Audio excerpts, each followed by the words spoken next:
Biasanya di perempuan kalau nyari di tas kan begini nih. Ngudek-ngudek. Betul ya? Ngucek-ngucek ya? Iya. Jangan-jangan tadi juga kamu lagi nyari tas, panik terus digabruk gitu ya? Betul. Ah. Benar-benar.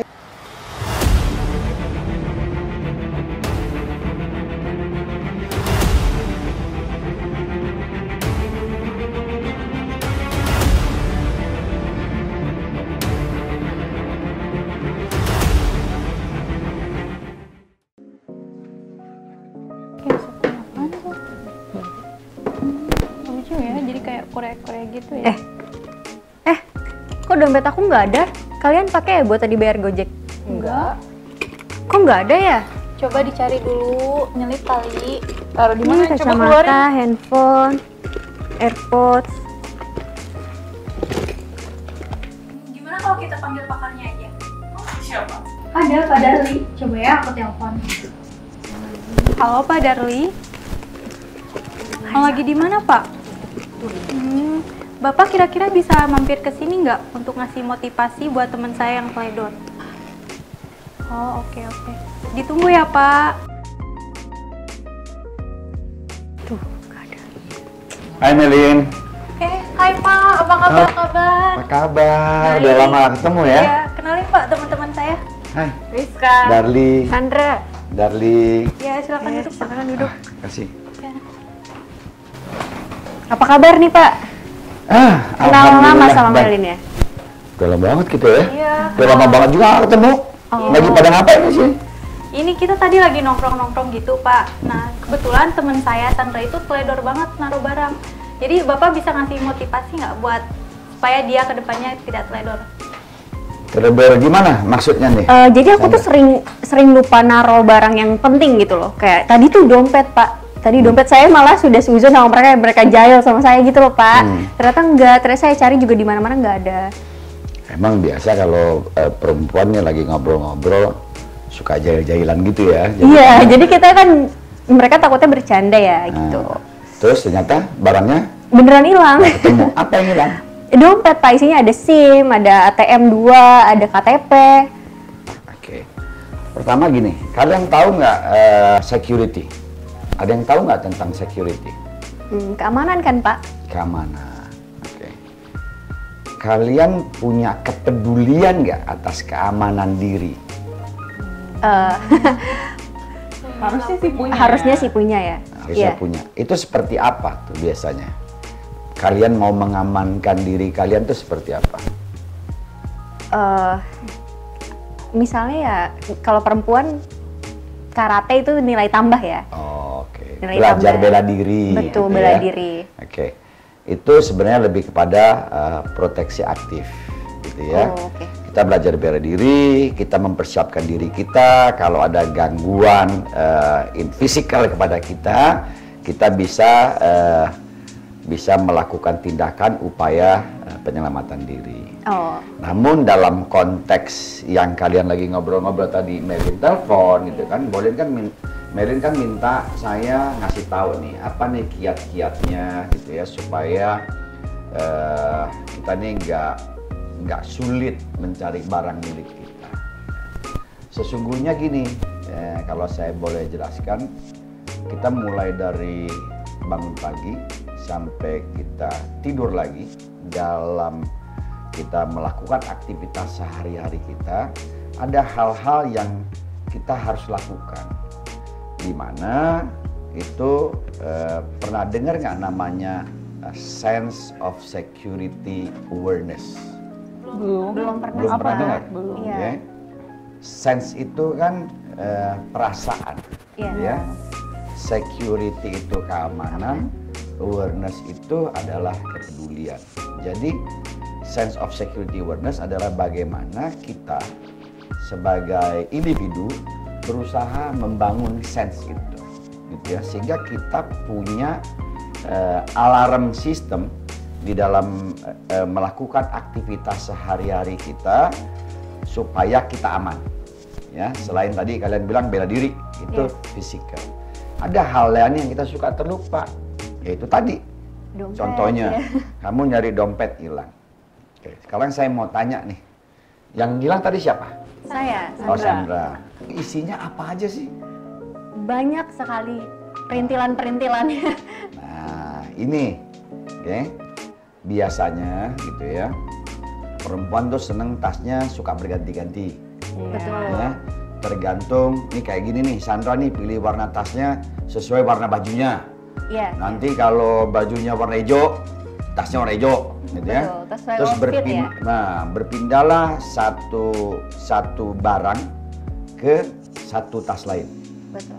Terus mindahinnya biasanya ya udah dipindahin as it is begitu saja, gabruk. Nge? Iya. Nah, terus pada saat kita mencari sesuatu nih, Melin, oprek-oprek tuh. Iya, dia Iya. acak. Iya, Bener nggak? acak-acak, betul. Benar. Ingat nggak kayak gitu? Apa yang terjadi? Yang terjadi adalah pada saat kita mencari sesuatu yang kita butuhkan dan biasanya tidak menjadi kebutuhan kita sehari-hari, tidak rutin dipergunakan, kita baru sadar ternyata barang kita hilang. Oh, gitu ya. Oke. Ya, itu karena apa?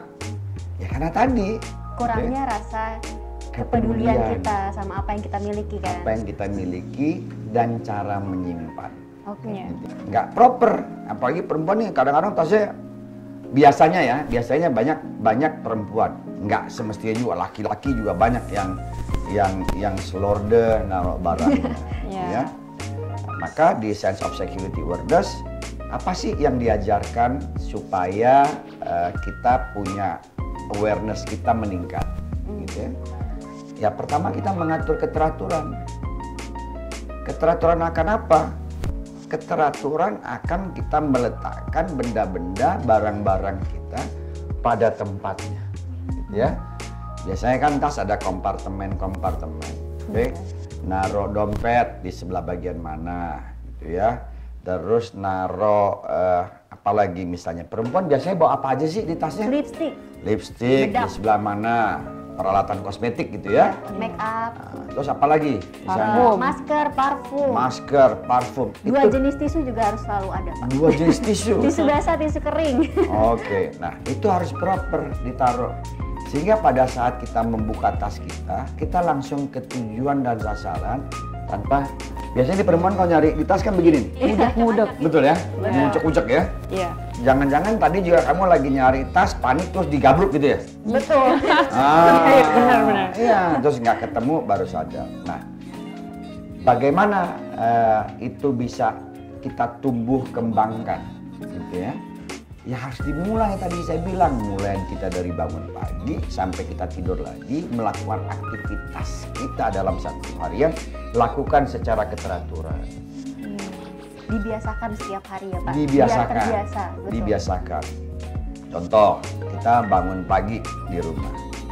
Pernah nggak kita membuat pola? Oke. Jadi keamanan ini ada dua model. Ada buat pola, ada tidak boleh buat pola. Apa tuh, Pak? Oke, contoh.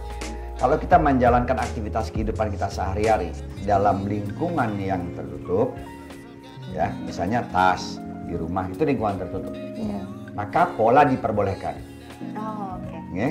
Namun dalam lingkungan terbuka jangan pernah buat pola. Tapi beda kalau di rumah. Kalau di rumah kan dalam lingkungan sendiri, dalam lingkungan kecil. Kita membiasakan tas. Ini lingkungan kecil. Kan nggak banyak juga orang yang tahu isi tas kamu apa. Ada hal yang perempuan nih kan karena akrab nih, gitu ya. Pada saat, Beb, gue butuh ini, gitu ya. Ambil aja tuh di tas gue. Oh iya. Bener nggak? Hal ini nggak boleh karena tas itu sifatnya privacy, sangat privacy, sehingga kita harus tahu betul apa yang ada di dalam tas.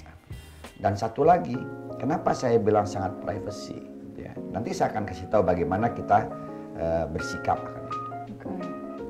Kamu nggak pernah tahu dan kita nggak pernah nuduh. Apakah temen kamu benar-benar temen kamu? Iya.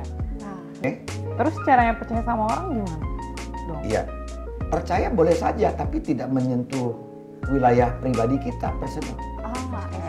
Oke, contoh, Melin di luar sana, tiba-tiba karena Melin istilahnya ada apa ya? Ada sesuatu hal yang orang mampu pegang, maka targetnya nih contohnya Sandra gitu ya. Nah Melin dipesan kalau lu nggak lakuin ini, berita lu ini akan gue sebarin. Tapi targetnya nih kamu, gitu kan? Tahu-tahu Melin disuruh meletakkan benda terlarang di dalam tas kamu karena tas kamu bisa disentuh. Oh iya. Oke? Lalu apa yang terjadi? Oke? Di mana di jalan ada razia, tahu-tahu kamu sedang membawa benda terlarang. Wah, nggak bisa Iya, ditebak iya. ya. Oh, sangat bisa. Sebenarnya dia tidak ada niat. Oh, Karena dia teman kamu kan. Tapi dia ada kondisi yang terpaksa memaksa dia untuk melakukan. Kalau tidak ada sesuatu yang akan terjadi terhadap Melin. Jadi kepepet istilahnya.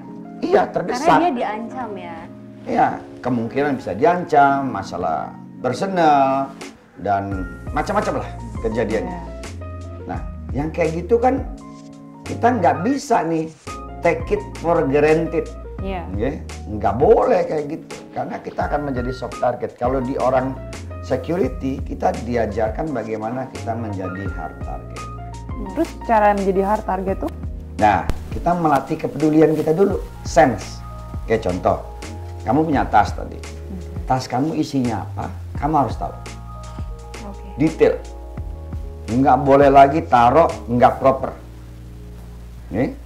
Nah, kamu harus taruh sedemikian rupa, tertata rapi, dan itu menjadikan rutinitas kita. Nah, seperti itu Melin. Bagaimana mulainya? Dari rumah misalnya. Dari rumah, hal yang sepele saja misalnya. Sendal misalnya. Kalian kan punya sendal di rumah?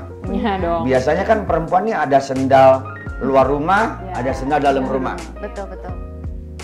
Pernah nggak kebayang sendal kalian aja naruhnya sembarangan? Pernah. Pernah. Sering. Apalagi kalau dari luar ya. Ya, sering bahkan ya. Sendal itu harus taruh proper. Jadi kalau kalian mau keluar rumah, kalian udah tahu di mana sendal kalian. Kalau kalian mau keluar rumah, nah itu melatih hal-hal yang kecil dalam keseharian kita, menjadikan sebuah kebiasaan. Sehingga pada saat satu hari kita mau keluar rumah, sendal kita tidak ada, atensi kita akan melihat gitu ya. Ini sendal saya kemana ya? Iya. Itu hal yang sepele. Udah, dan Udah sebenarnya kalau untuk meletakkan satu barang di tas kita, jadi dia udah ada tempat-tempatnya. Jadi kita tuh melatih dari hal kecil dulu ya. hal kecil. Semuanya dari hal kecil, mulai dari kegiatan harian kita, mulai dari rutinitas kita. Dan ingat ya, yang paling penting, rutinitas ada yang terpola dan Ada yang tanpa tidak. pola. Tanpa pola. Iya. Ya, kejahatan hanya butuh sepersekian detik saja untuk melakukan kegiatannya. Oke? Karena di teori kejahatan ada namanya crime triangle, segitiga kejahatan. Oke? Ada desire, oke? Niatnya, ability, oke? Kemampuannya, gitu. Sama opportunity, kesempatannya. Jadi kalau ada segitiga crime triangle lengkap, maka sempurnalah terjadi. sebuah kejahatan akan terjadi. Iya, pasti terjadi. Nah, apa yang bisa kalian hilangkan? Opportunity. Opportunity. Iya. Kesempatan. Yang bisa menghilangkan opportunity siapa? Diri kita Diri sendiri. kita sendiri. Diri kita sendiri. Maka sense of security awareness harus dibangun dari diri kita sendiri, Betul. bukan karena orang lain. Maka tidak akan ada yang namanya kejahatan. Kejahatan tadi atau crime triangle hanya satu yang bisa dihilangkan. Silakan dia punya kemampuan, dia melatih caranya untuk melakukan kejahatan. Silakan dia punya niat, sejuta niat bahkan. Tapi kalau nggak tak ada kuberikan kesempatannya, kesempatan, Iya, nggak Dia akan tidak bisa. akan berjalan. Oke. maka kejahatan menjadi tidak terlaksana. Dan mereka butuh hanya sepersekian detik kelengahan kalian, Iya. dan maka kejahatan menjadi sempurna.